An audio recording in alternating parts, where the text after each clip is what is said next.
In a previous video, we discussed how we can get information on the currently running processes using PS and TOP. In this video, we will dive into processes and how we can manage them. The first thing you need to understand is that a Linux process can be in one of a few states. We saw two of these in the previous video, running and stopped. A running process is exactly what it sounds like. When the CPU is executing a process, the process is running.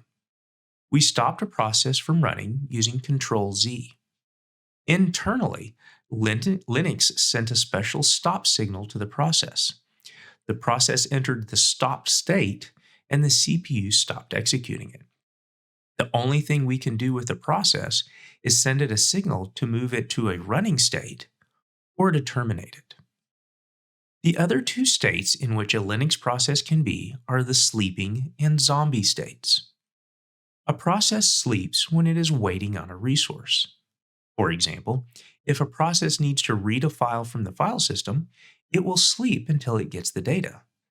There isn't anything useful the process can do while it's waiting, so it goes to sleep. Once the process gets the data, it will wake up and start running again. Zombie processes are the remains of processes that weren't properly cleaned up when they died. When a process dies, its parent process gets some information from the now deceased process and then cleans everything up. In some situations, however, something goes wrong with the parent process and it can't clean things up. The challenge with a zombie process is that it doesn't respond to the normal signals we could use to tell it to shut down. The common theme between all of these states is that the processes change their state in response to signals. The kill command is used to send these signals to processes.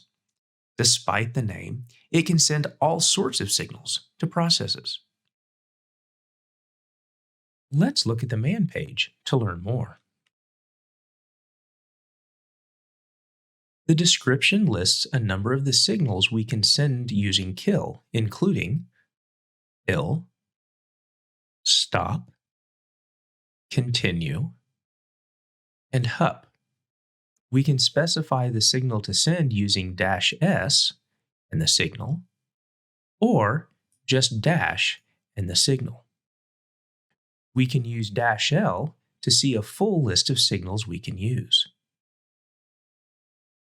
Let's try that. There are quite a few signals listed here, but I only want to discuss a few of the most important ones. The SIG-HUP signal won't actually kill a process.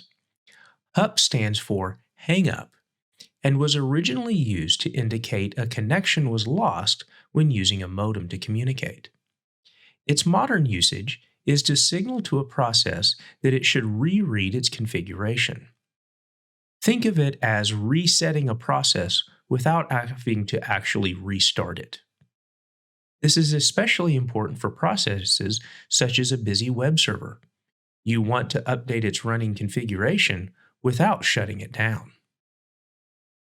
The SIG stop signal is the one we sent to a foreground process in a previous video to stop it from running. As we saw, we can send this signal using Control Z in the same terminal as the running program. The SIG term signal is the default signal that kill will send if you don't specify one. The signal is essentially a polite request to the process to shut down. Most processes will honor the request and shut down after they've had a chance to clean things up, like temporary files. However, processes are free to interpret the signal as meaning something else, or even ignore it altogether. If the process doesn't respond to our polite request to shut down, we can force it to shut down using the SIG kill signal. Processes can't ignore this message and won't have an opportunity to clean up after themselves before ending. This signal should be used as a last resort for an unresponsive process, since it is important that processes be given the opportunity to clean up after themselves. Now that you have an idea of the different types of signals we can use with kill, let's see them in action. Let's start the excise process we used in a previous video.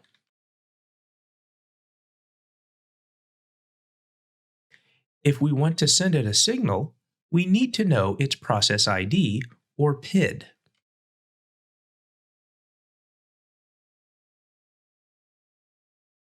The second column here is the PID. Let's kill it using the default signal.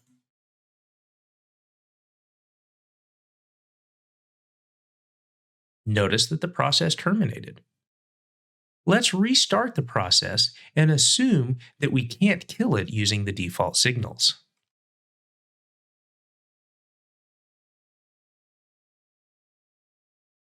We'll reuse the PID again, and this time I will shut it down using the sigkill instead of the default sigterm.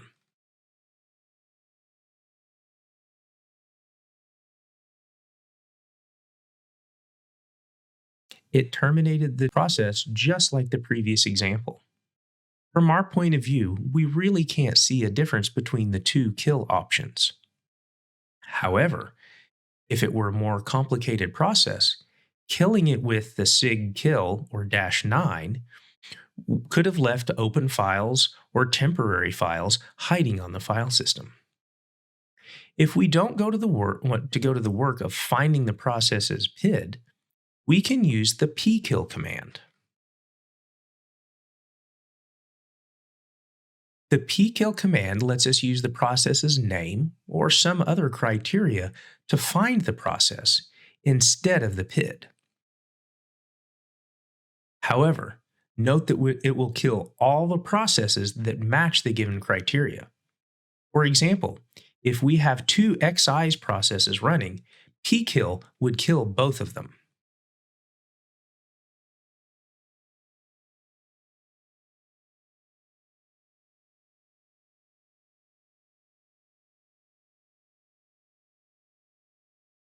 Notice that pkill sent a sigterm to both processes, and both processes died.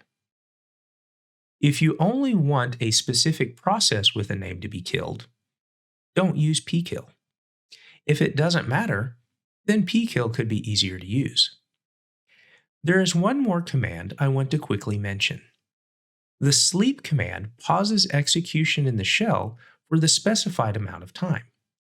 For example, I can use it to pause for 5 seconds using sleep 5.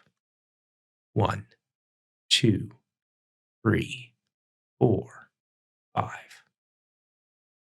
This may seem useless at this point, but once you start creating scripts to automate common tasks, you may need to have the ability to add delays to your script while other programs or processes are working in the background. There are more ways to manage processes in Linux than we discussed in this video. However, most of them are really only needed for administrative tasks. The commands we discussed here cover the vast majority of use cases you will encounter as a normal user in Linux.